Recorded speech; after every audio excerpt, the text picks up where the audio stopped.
Bueno, les decía que vamos a hablar del VIH, vamos a hablar del SIDA también. Lo vamos a hacer con el doctor Enrique Bernal, él es jefe de Medicina Interna del Hospital Reina Sofía, también es experto en enfermedades infecciosas e investigador en torno al VIH. Doctor Bernal, buenos días, bienvenido a los estudios de Onda Regional.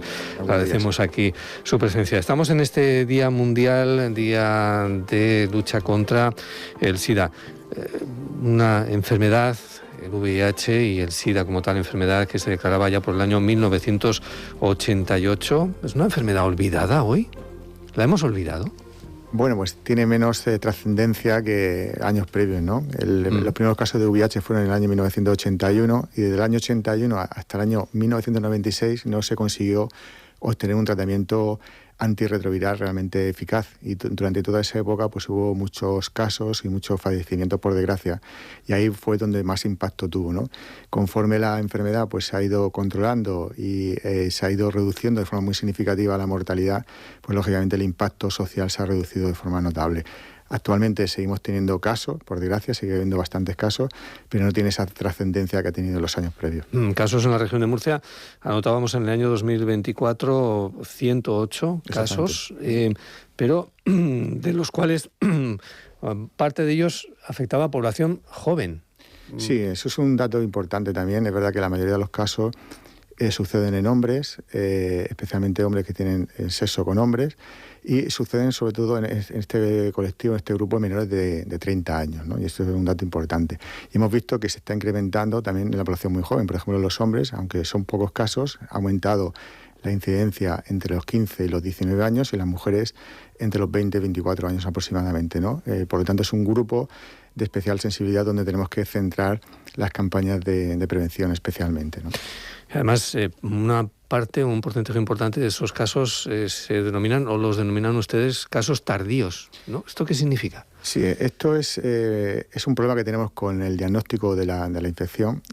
Aproximadamente el 50% de los casos que diagnosticamos se diagnostican tarde, en el sentido de que está el sistema inmune muy mermado por culpa del VIH. Habitualmente nosotros medimos una cantidad de linfocitos TCD4, que son los que te indican que el sistema inmune está bien, porque es el lugar donde afecta el virus, donde se puede provocar esa inmunosupresión, y cuando está por debajo de 350 se dice que es el diagnóstico tardío, y esto se ha relacionado con una mayor morbilidad y mayor mortalidad, ¿no? Y esto lógicamente es un problema que estamos teniendo porque no conseguimos, en los últimos 10-12 años no conseguimos reducir este porcentaje de diagnóstico tardío, ¿no? Se están haciendo campañas, pues por ejemplo una medida muy interesante es una medida que estamos haciendo en las urgencias de los hospitales, que se llama Deja tu huella, que cuando un paciente acude a urgencias con una enfermedad que puede ser indicadora de VIH, automáticamente se pide la prueba, y de esta manera pues podemos adelantar este diagnóstico, ¿no? También pues insistiendo muchísimo en que aquellas personas que tengan relaciones de riesgo se hagan la prueba lo antes posible, ¿no? Es una medida que podemos reducir de forma considerable este diagnóstico tardío. Y luego también pues, hay poblaciones de riesgo, poblaciones vulnerables, como son por ejemplo los inmigrantes o también incluso las mujeres, donde el diagnóstico tardío es mayor, y también las personas mayores. ¿Cuáles son las consecuencias de un diagnóstico tardío frente a una detección precoz? El diagnóstico tardío implica que el sistema inmune está peor, está más mermado. El VIH es un virus que ataca fundamentalmente al sistema inmune, produce una inmunodeficiencia, de ahí el nombre de síndrome de inmunodeficiencia adquirida, y cuando bajan las defensas, pues uno tiene mayor riesgo de desarrollar lo que se llaman enfermedades oportunistas, ¿no?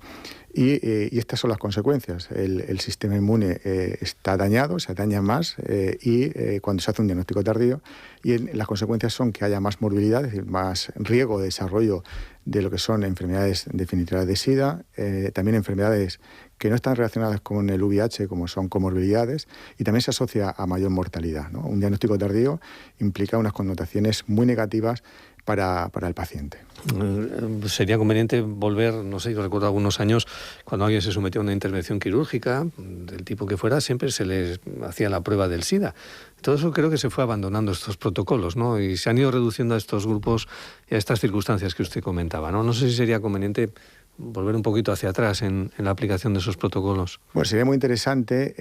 Nosotros somos muy partidarios de intentar hacer un screening, el síndrome poblacional o universal, dirigido en poblaciones que sean de mayor riesgo o en circunstancias donde podemos encontrar con mayor probabilidad el diagnóstico del VIH, ¿no? Donde es sin duda donde hay mayor riesgo son aquellas que tengan alguna indicación, algún indicador de haber tenido una infección por VIH, que son algunas enfermedades muy claras, como son, por ejemplo, haber tenido en un momento determinado un herpes zóster, una enfermedad de transmisión sexual, una mononucleosis infecciosa, una neumonía. Todos estos son indicadores que pueden indicar que el paciente puede tener la infección por VIH. Y luego sería muy interesante, sobre todo en grupos de riesgo, en pacientes que provengan de una zona que es donde hay mayor frecuencia de VIH, por ejemplo, en África, o grupos de edades concretos, o personas que tienen factores de riesgo para adquirirlo, que son principalmente relaciones sexuales. En el momento que contactaran con el sistema sanitario, se hiciera la prueba de VIH, independientemente de que acudieran por una enfermedad o un proceso que no tenga nada que ver con la infección. Pues, por ejemplo, una persona que venga de África subsahariana, que contacte en su centro de salud porque tenga pues una amigdalitis o tenga simplemente un dolor de cabeza, ahí en ese momento sería ideal pues hacer la prueba del VIH, aunque no tenga nada que ver con el proceso, ¿no? Comentaba usted, en el año 1996 debutan los antirretrovirales, que es, digamos, la palanca con la cual comienza a combatirse la enfermedad de manera eficaz. Yo le voy a dar dos nombres que tenía por aquí en torno a lo que va, digamos, avanzando, ¿no? Este tipo de tratamientos. No sé si lo voy a decir bien, cabotegravir y lenacapavir o algo así, ¿no? Bueno, ¿estos qué son? Son tratamientos antirretrovirales mucho más modernos, ¿no? En el año 96 lo que se alcanzó en ese momento fue lo que se llama la terapia antirretroviral de alta eficacia, que consistía en combinar 3 antirretrovirales diferentes, actuando en distintos puntos de la replicación viral, y con esto se consiguió de forma muy eficaz controlar la replicación del virus y reducir lo que se llama la carga viral del virus, la cantidad de virus que tenemos en sangre, reducirla prácticamente a carga viral indetectable. Y eso fue la manera más eficaz para evitar el control o para controlar la infección, ¿no?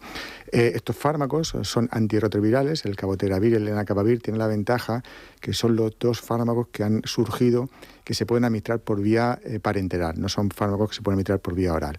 El cabotegravir, en combinación con otro fármaco que se llama rilpivirina, se puede administrar por vía intramuscular cada 2 meses y consigue tasas de eficacia muy similares al tratamiento por vía oral, con la gran ventaja de que uno no tiene que estar pensando en tomar la pastilla, ¿no? Diariamente, ¿no? Y el lenacapavir, la gran ventaja que tiene es que se administra por vía subcutánea cada 6 meses. Y actualmente solamente lo estamos usando para el tratamiento antirretroviral en combinación con otros fármacos en pacientes que han tenido fracasos, es decir, donde el tratamiento no ha funcionado y han aparecido resistencias.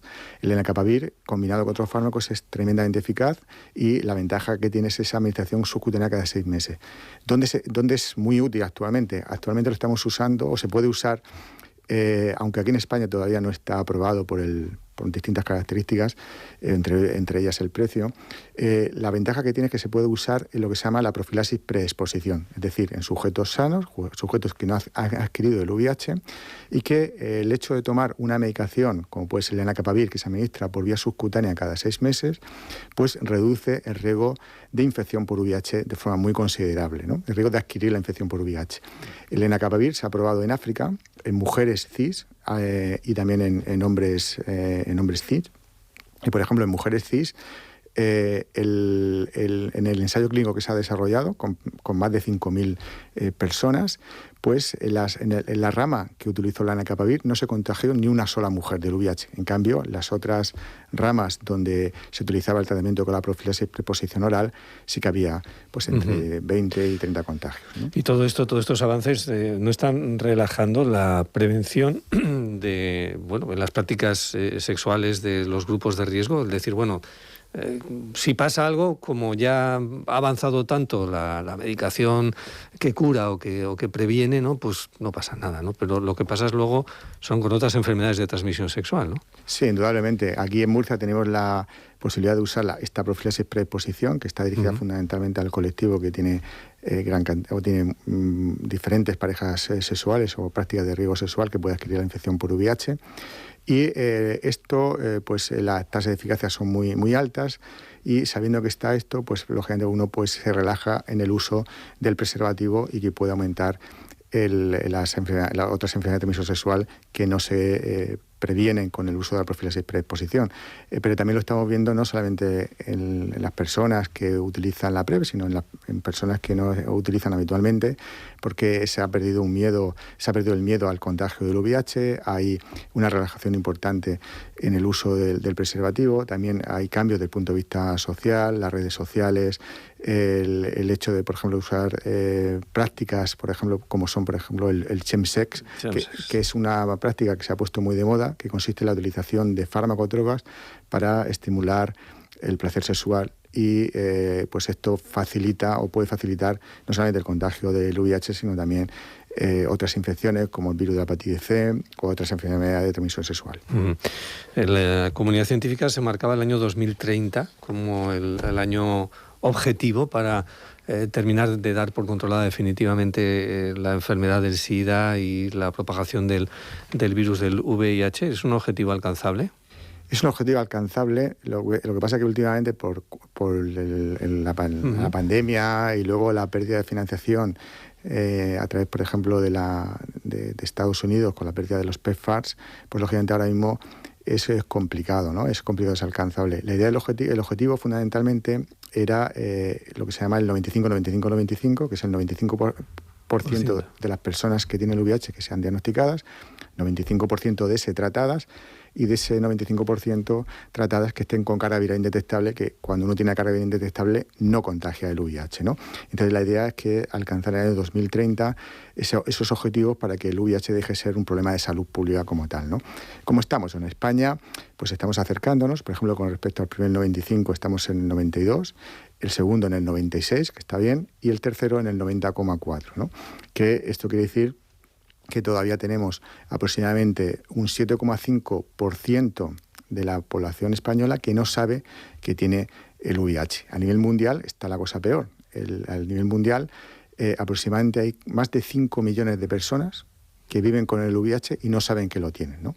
Claro, con tanta población que no sabe que tiene el VIH y que puede contagiarlo, es difícil que podamos conseguir ese objetivo de forma clara, ¿no? Necesitamos hacer más medidas para intentar llegar a ese objetivo. Y una de las que se ha perdido, como digo, es, por ejemplo, la financiación de Estados Unidos, que ahí hay un gap aproximadamente de 3.000 millones de dólares. La administración Trump, que ha metido la tijera, queremos decir, en estos programas y en otros de carácter de asistencia también social a los países en vías de desarrollo. Hablábamos de las enfermedades de transmisión sexual que, bueno, al hilo quizás de la relajación de lo que supone la pérdida del miedo del VIH, se están disparando. Doctor Bernal, yo tengo aquí unas cifras de infección gonocócica. En 2018 había 59 casos, en el año 2024 789. Aquí estamos hablando de cifras de la región.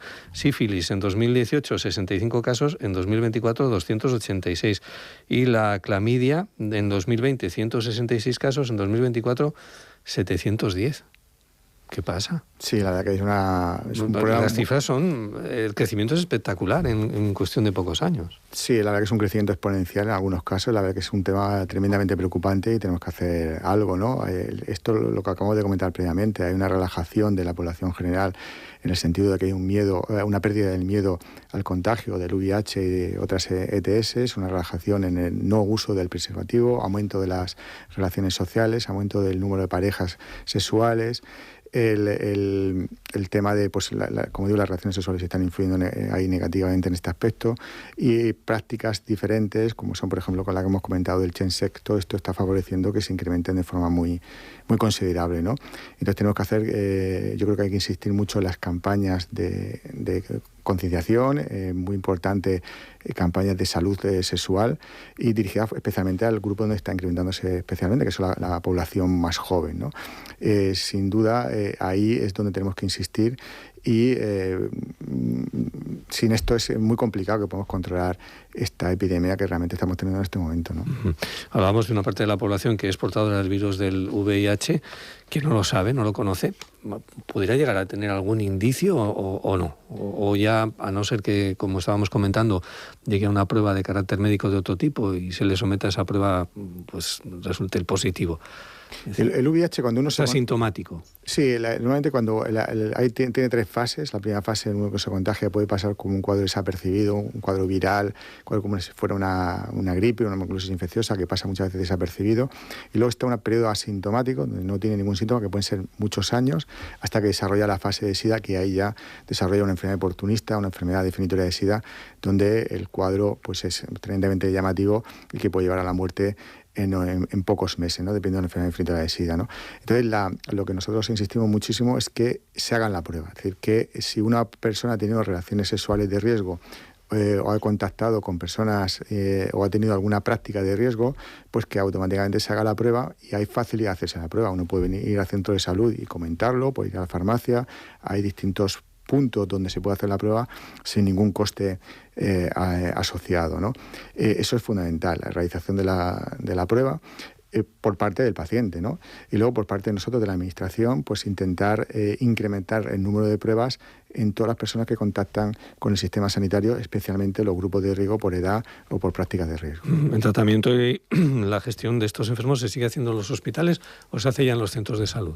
No, sí, seguimos usando, se sigue haciendo en los hospitales, en las consultas de enfermedades infecciosas, hay consultas especializadas para el control de estos pacientes, ¿no? Son pacientes que es verdad que han cambiado totalmente con respecto a hace unos años. ¿Ha desaparecido el estigma No. de la señalización social de cuidado con que igual tiene? Por desgracia, eso es un problema importante. Dentro de los objetivos de la OMS del 95-95-95 había otro objetivo, que es el cuarto 90, cuarto 95, que está muy relacionado con la calidad de vida, con el control de las comorbilidades de estos pacientes, porque aunque se ha convertido en una enfermedad crónica, un proceso crónico, se asocia a mayor riesgo de tener comorbilidades, y uno de las patas importantes que hay que controlar es el estigma, porque a pesar de todo lo que conoce, de todos los años que han pasado, es una enfermedad que sigue estando estigmatizada, no solamente por la población general, sino incluso dentro del grupo de personal sanitario, menos, afortunadamente, pero todavía es una barrera importante que tenemos que superar.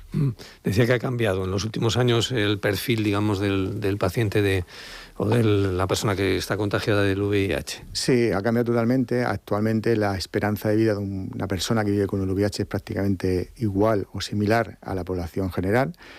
Pero tiene una serie de connotaciones que hay que tener mucho cuidado en este aspecto. Por ejemplo, ellos tienen un envejecimiento precoz, un envejecimiento acelerado, de aproximadamente unos 8 o 10 años, de tal manera que las comorbilidades, las patologías que aparecen, por ejemplo, una persona de 65 años sin el VIH, en ellos pueden aparecer con 55 años.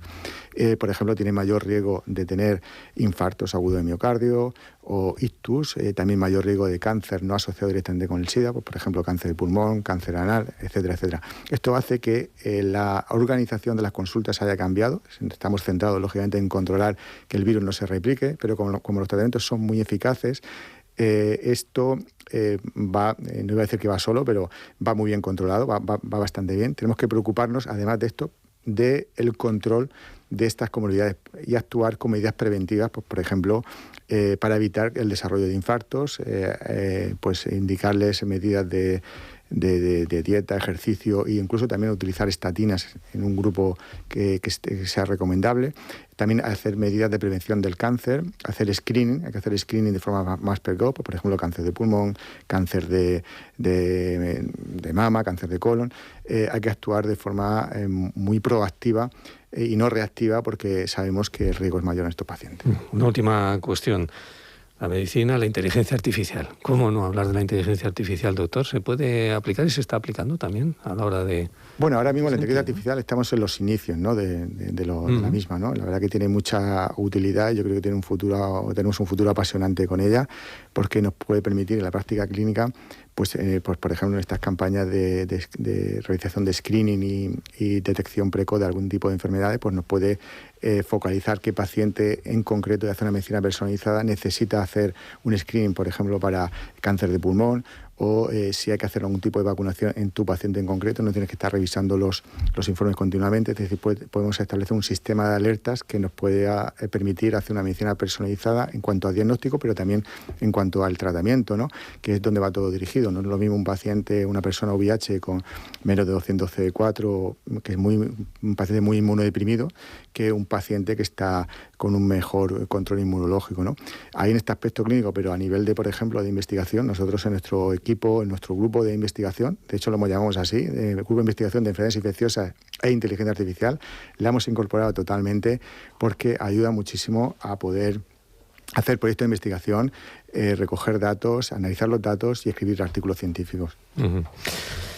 Inteligencia artificial también aplicada, se lo preguntaban por eso. Enrique Bernal, doctor Bernal, jefe de Medicina Interna del Hospital Reina Sofía, experto en enfermedades infecciosas, investigador del virus VIH. Gracias por compartir con nosotros estos minutos en esta mañana aquí en la Plaza Pública Noticias, en este Día Internacional de Lucha contra el SIDA. Un saludo. Gracias.